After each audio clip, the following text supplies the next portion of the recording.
Hi everyone, in this video I will be showing you how to share a screen on Facebook Messenger.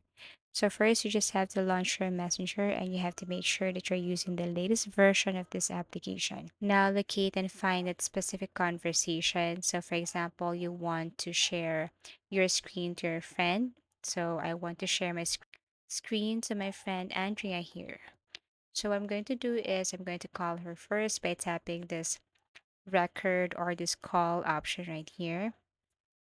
And then you cannot share your screen until this person accepts or answer your call. So you have to wait for a couple of seconds till this person or your friend accepts your call. So as you can see, you will be notified if this person accept the call. And by the time you will see this option that this is now available. So that means you can now share your screen to your friend.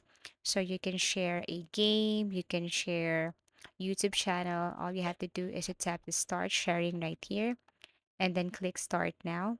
Then you can share or you can also minimize the call here. So you can go to YouTube, you can go to Reels, you can watch video if you want.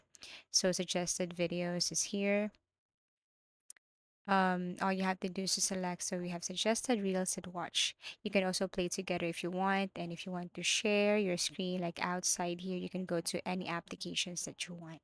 All you have to do is to exit and then locate that specific application or a specific view or file that you want to share to your friend here on your messenger. So if you have found this video helpful, please do like and subscribe to our channel. And if you want to suggest any topic, please do comment down below and see you again in our next video tutorials.